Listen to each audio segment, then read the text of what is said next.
I recognize myself for the purpose of making an opening statement. Good afternoon. Late last year, the White Coat Waste Project exposed more than $10 million in taxpayer funds that were spent creating transgender mice, rats, and monkeys.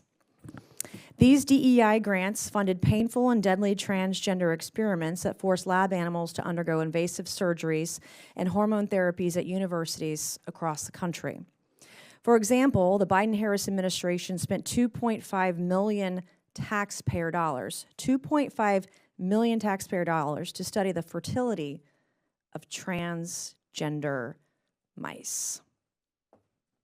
Let that sink in. We spent over $2 million studying the fertility of transgender mice. $1.1 million was spent to find out if female rats receiving testosterone therapies to mimic transgender men were more likely to overdose on a party drug, commonly used in the LGBTQ community to induce drug-fueled what's called, quote, chemsex. I asked my staff what was chemsex and the chemical, and I guess it's something called GHB, which is a date rape drug, and also a drug that's used recreationally.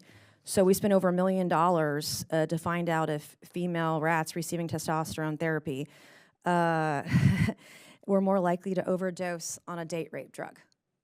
Like, that's what your taxpayer dollars were being spent on.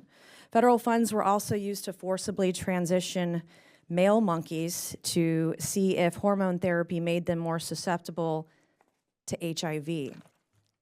Now, I didn't know this until recently, but monkeys cannot be infected with HIV. Yet this federally funded experiment forced them to take hormone-altering drugs to study a virus they cannot have.